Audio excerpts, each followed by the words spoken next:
Allez, on va revenir sur ce sondage choc.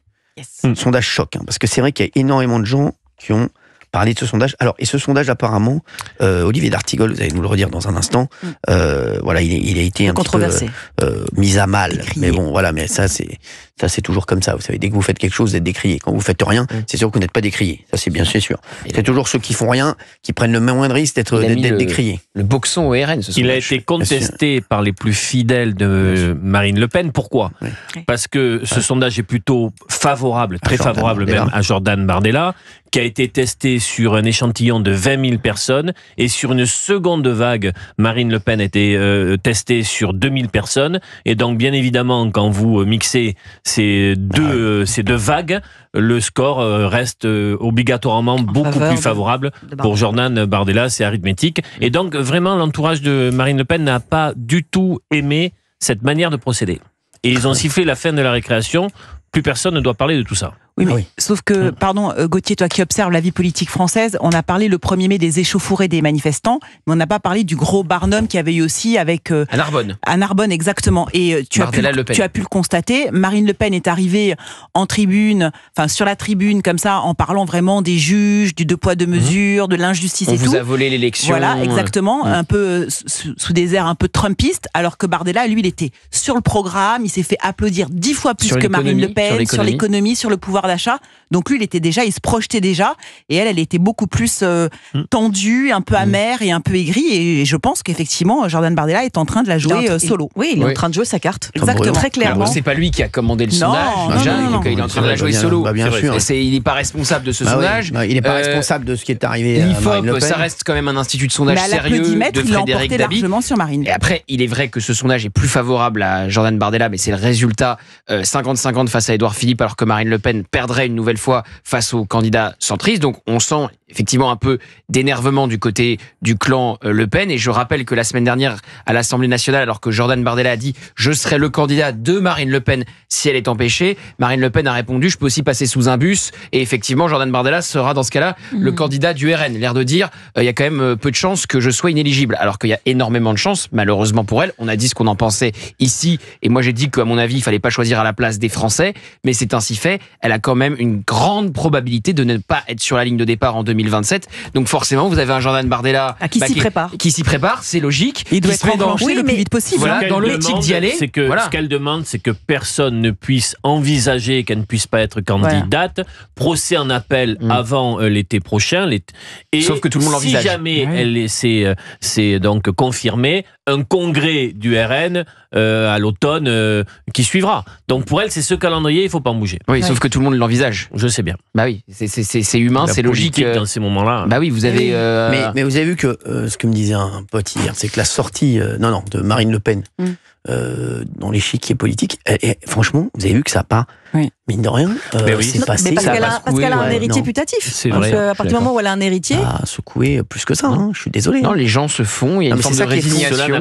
C'est comme la fin de C8. C'est exactement ce que j'allais vous dire. C'est vrai, c'est fou. Vous voyez, les gens se font à tout. Il y a une résignation. C'est comme les règles du Covid qui ne s'arrêtaient jamais, alors que tout le monde... Le premier, je ne parle pas du premier confinement, ni du premier couvre-feu. Je parle quand on était au 4e couvre-feu et qu'on a été reconfiné 2 ou 3 fois. Au bout d'un moment, il faut quand même se dire les choses. Tout le monde en avait ras-le-bol en se disant qu'il faut se faire une auto-attestation. Il y avait une forme de résignation là aussi. Au-delà de la résignation, moi j'ai une interrogation que je partage avec vous à voix haute. C'est est-ce que tout simplement, c'est pas aussi le fait qu'elle avait cet héritier qui est là, ça aurait peut-être pas été la même si effectivement il n'y avait pas un héritier aussi évident en seconde ligne. C'est pour ça que moi, quand j'entends sur les plateaux télé parfois nous dire si Marine Le Pen n'est pas candidate parce qu'elle est inéligible, il y aura beaucoup de remous en interne. Rien du tout. Vous pensez que quelqu'un d'autre va aller prendre la place de Marine Le Pen que Jordan Bardella, alors qu'il a des sondages pareils, ça va être réglé en 48 heures lors de ce fameux congrès. C'est ce qui s'était passé. Un candidat de paille à côté pour qu'il fasse 80% et pas 100%. Mais voilà. Oui. Alors, mon pronostic à l'instant T, bien évidemment. Bien sûr. J'imagine un duel Édouard Philippe, Jordan Bardella. Et contrairement au sondage, je donne gagnant Édouard Philippe. Très bien. Sur cette configuration-là. Et voilà. Alors c'est le choix de Valérie. Vous l'avez noté, c'est mon pronostic. Valérie Benaïm, je le note. Bien entendu, j'ai mon crayon HB. Merci. Monsieur. Monsieur d'Artigol. Mélenchon, Édouard Philippe, victoire d'Édouard Philippe. Donc, tu penses que Mélenchon va arriver au second tour ? Je pense que... Alors vraiment, alors là... Non, c'est pour ne pas... mais c'est bravo, parce que j'aime bien... Je tente quelque chose. C'est audacieux. J'aime bien, je préfère ça. Et même si c'est n'importe quoi. Sur une réflexion qui s'interroge sur la solidité politique d'une campagne présidentielle qui est une véritable lessiveuse pour Jordan Bardella. Ça arrive un peu tôt. Je théorise donc, je me trompe très certainement qu'il peut se déliter. Si ce que vous dites là arrive, écoutez-moi bien ce que je fais. Non, mais écoutez-moi bien. Encore une là-haut. Écoutez-moi bien. Là, je me coupe tout. Et je vous les mets à la place de vos lunettes. Parce que pour que vous je peux voyez plus clair. Alors ah non, vraiment. Non, tu penses que le peuple de gauche, dans son ensemble, va porter Jean-Luc Mélenchon au second tour. Mélenchon, y compris avec aujourd'hui les uns et les autres que tu entends. Il connaît la mécanique de la présidentielle, il connaît son timing, c'est une horlogerie. Il peut être à touche-touche et sur la dernière ligne droite prendre 5-6 points rapidement. Je sais ça. Je l'ai vécu. Oui, je suis d'accord avec Olivier. C'est à qui? C'est à Géraldine ou c'est à moi? Je pense qu'il garde le meilleur pour la fin, donc du coup ce sera à moi. Bien sûr, c'est vous Géraldine. Voilà. Alors donc, malgré donc un bilan que tout le monde estime médiocre d'Emmanuel Macron, il garde quand même, je crois, 26% d'opinion favorable. Donc 26% d'opinion favorable, c'est quand même, pour moi, un niveau de ticket d'entrée pour aller au deuxième tour. Donc je pense que dans ce cadre-là, ce sera donc Édouard Philippe qui sera au deuxième tour. Je pense que ça ne peut pas être Retailleau parce que il reste quand même ministre de Bayrou, qui reste très très impopulaire. Il reste en poste tout en étant plutôt inefficace et on l'entend absolument pas sur les choses comme le pouvoir d'achat. On l'entend que sur la sécurité. Parce que pour l'instant, il est parti. Oui, mais il n'est pas connu pour d'autres. Certes, mais il n'est pas connu pour d'autres choses. Pour l'instant, il joue la présidence du parti pour l'instant. Oui, très bien, mais je pense qu'il sera donc disqualifié. Ensuite, je pense que Jean-Luc Mélenchon n'y arrivera pas parce qu'il y a des livres qui sortent en ce moment, dont l'excellent livre La Meute, qui c'est un peloton d'exécution. Ça ne touche rien. Même le service public en parle, même les France Inter, France Info et tout ça. Mais alors, je te parle de gens chez qui le complément d'enquête n'a eu qu'un effet, c'est de gonfler leurs audiences. Je pense que les gens de gauche, même si les jeunes un peu excités vont voter pour lui, je pense que les gens de gauche, laïcs, républicains, respectueux de certaines valeurs régaliennes, n'iront pas malgré tout participer à cette sorte de mascarade de Jean-Luc Mélenchon. Ça, c'est mon avis. Donc je donne Édouard Philippe et Bardella, parce que je pense que Bardella, il y a quand même une... je pense que Bardella est trop haut tout de suite dans les sondages, et je pense qu'à la fin, ce sera Édouard Philippe. Ok, ça se tient. Édouard Philippe. Très bien, merci. Gauthier Lebray. Moi aussi, je vais faire un peu d'originalité, comme Olivier. Moi, je vois la polarisation de la société française. Je crois que vous allez dire la même chose que moi. Bah voilà, peut-être. Est-ce que vous allez dire la même chose que moi? Bah, c'est possible. Alors, je vais le dire dans l'oreille de Valérie Benaïm. Alors, la bonne, s'il vous plaît, parce que Ah non, on a pris la mauvaise personne. Non, c'est pas vrai, sont réparés. On a pris la mauvaise personne. Voilà, alors, tiens. Écrivez-le. Je vais décrire ce que je vais dire. Oh là là, j'espère qu'il va dire la même chose. Vous êtes complètement fusionnel. On ne s'est pas du tout concerté en plus. C'est vraiment de l'improvisation et du direct. Venez là, Benaïm. Venez là, Benaïm. Bien sûr. Là, c'est un petit peu les amours en direct. Oui. D'accord. Alors, Gauthier, je vous écoute. Donc, moi, je vois cette polarisation de la société française. Je vois ce risque de division qui va morceler le bloc central et le bloc donc post-présidentiel d'Emmanuel Macron, donc les fameux 26% qui pourraient se répartir entre Attal, Édouard Philippe, pourquoi pas Gérald Darmanin, puisqu'il semble y avoir un désamour entre Darmanin et Édouard Philippe, alors qu'il y avait un ticket. Donc tout ça affaiblit la qualification au second tour et morcelle les voix du centre. Je vois une candidature commune des écologistes et du PS sans LFI, mais donc je pense que comme Olivier, à la fin, Jean-Luc Mélenchon est beaucoup plus fort que tous les autres. Jordan Bardella, pour moi, il y a un boulevard, que ce soit Marine Le Pen ou Jordan Bardella, il y a un boulevard pour le RN. Donc je vois un second tour RN, LFI, Jordan Bardella, Jean-Luc Mélenchon.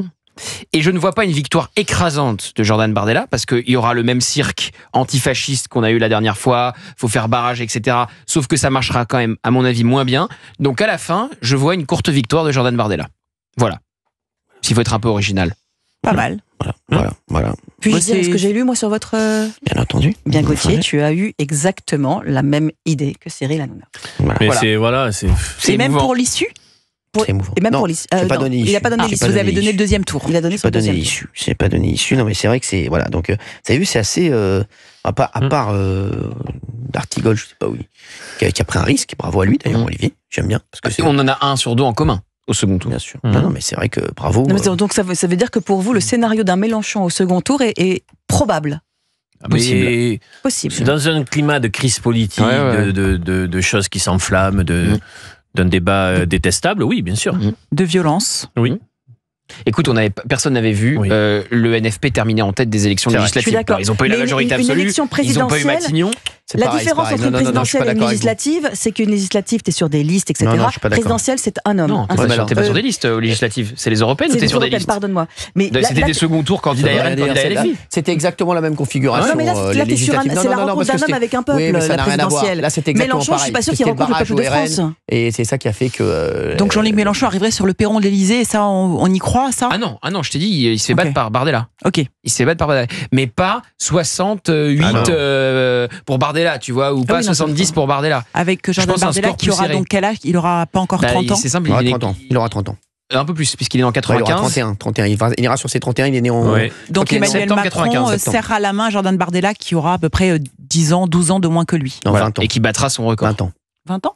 Il a déjà 50 ans, Emmanuel Macron? Il va avoir 50 ans encore. Ah ouais? Qui quittera l'Élysée, il aura 49 ans. Ah oui, il a été élu à 39. À force d'être jeune, en fait, il est presque quinquant. Voilà. Mais il a fait 2 mandats. Oui, non, mais bien sûr. Eh bien, écoutez, très bien. Voilà. J'y crois pas non plus. Voilà. Mais après, écoutez, c'est de la croyance. Alors, il y a Lionel qui est avec nous, Lionel de Bretagne. Quel bonheur d'avoir des Bretons à l'antenne. Ah oui. Merci Lionel. Comment va-t-il, Lionel?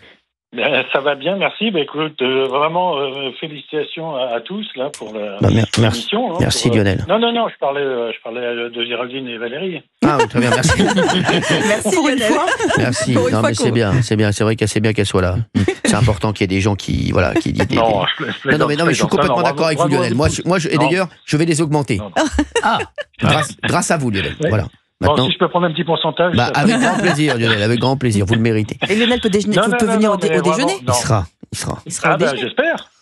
Si je suis invité, ça sera avec grand plaisir de venir. Mais en tout cas, bravo à tous. Même Olivier d'Artigol qui est un ex-PC, quoi. Donc, pauvre. C'est sûr. Je pense qu'il doit pleurer, mais bon. Mais bon, voilà. Bon, alors, désolé. Vous n'avez pas été désolé, Lionel. Lionel, qu'est-ce que vous pensez de tout ça? Oui, pardon. Pardon, vous disiez? Vous pouvez parler de ce que vous voulez, Lionel, même de vous avec un grand V, ça ne me dérange pas, on aimerait bien ça. Vous voulez parler de quoi? Vous voulez parler de c'était mieux avant ou du sondage? Moi, j'avais parlé de c'était mieux avant, mais bon, après, on peut parler d'autres choses. Pour le parti, c'était mieux avant. C'est ce que je disais à votre collaboratrice, c'est qu'en fait, ça va dépendre vraiment du regard qu'on a, de son regard, de son histoire. Moi, j'ai 65 ans. Donc voilà, je suis assez vieux et je me souviens quand on parlait de bon, c'est vrai, c'est une réalité, mais c'est bien, je suis content. Quand moi j'avais des gens qui me disaient j'ai 60 ans, ça m'emmerde, je leur disais mais vous savez, j'ai des copains qui sont pas arrivés à cet âge-là, quoi. Et donc ça les calmait un peu, quoi. Donc je leur disais tant mieux que vous ayez 60 ans. Voilà. Donc j'ai pas de problème sur mon âge. Mais ce que je veux dire, c'est que moi quand j'étais plus jeune, j'allais à l'école primaire, j'avais peut-être 7 ans, quoi, et j'y allais tout seul, quoi. J'habitais à Nantes, alors c'était pas terrible, mais à l'époque c'était super bien. Et franchement, j'allais à l'école tout seul en primaire et j'avais, je sais pas, j'étais peut-être à 800 mètres ou 900 mètres, ou 1 kilomètre. Et je retrouvais les copains, etc. Il y avait 0 problème. Donc toutes ces choses-là, c'est vrai. En plus, moi, je suis un passionné de la conquête spatiale américaine.